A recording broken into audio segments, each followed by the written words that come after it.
জুলাই সনদে স্বাক্ষর করলেও দ্রুত এ সনদের আইনি ভিত্তি বাস্তবায়নের দাবি জানান রাজনৈতিক দলের নেতারা। বিকেলে জাতীয় সংসদ ভবনের দক্ষিণ প্লাজায় জুলাই সনদ স্বাক্ষর অনুষ্ঠানে এসব কথা বলেন তারা। ঐক্যের যাত্রা অব্যাহত রেখে আগামীতে সুন্দর নির্বাচন আয়োজনের দাবিও তোলে রাজনৈতিক দলগুলো। আরও জানাচ্ছেন শাহরিয়ার বাঁধন। দেশের রাজনীতিতে নতুন দিক নির্দেশনা নিয়ে শুক্রবার বিকেলে জাতীয় সংসদের দক্ষিণ প্লাজায় অনুষ্ঠিত হলো জুলাই সনদ স্বাক্ষর অনুষ্ঠান।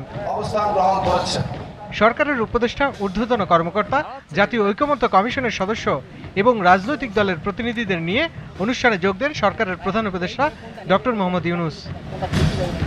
ঐকমত্যের মধ্য দিয়ে তৈরি এই সনদকে আগামীর ঐক্যের দলিল বলে মন্তব্য করেন রাজনৈতিক দলের নেতারা। রাষ্ট্র কাঠামোর সংস্কারের যে একটা গণ দাবি উঠেছিল, সেই দাবির একটা রাজনৈতিক সমঝোতা চুক্তি হয়েছে। গণভোটের মধ্য দিয়ে জনগণ এই জুলাই জাতীয় সনদকে অনুমোদন করবেন, যেটা আগামী জনপ্রতিনিধিদের জন্য একটা বাধ্যতামূলক ব্যাপার হবে। একই সাথে গণভোট এবং নির্বাচন চাই একই দিনে, দুই ব্যালটে। যে অংশটুকু বাস্তবায়নে যেখানে বাধা আসবে সেখানে আমরা আমাদের সংগ্রাম অব্যাহত রাখবো।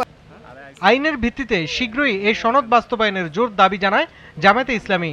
আইনি ভিত্তি ছাড়া সামাজিক সূত্রিতা দিয়ে আমাদের প্রত্যাশার পূর্ণতা আসবে না।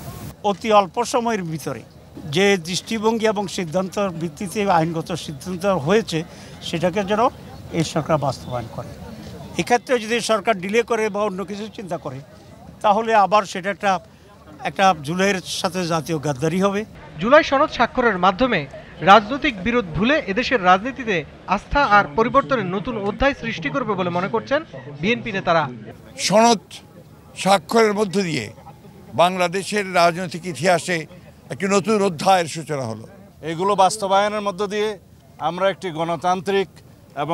গণতান্ত্রিক সংস্কারের মধ্য দিয়ে রাষ্ট্র কাঠামো আমরা অর্জন করতে পারব, যে রাষ্ট্র কাঠামোর মধ্য দিয়ে আমাদের নতুন যাত্রা শুরু হবে।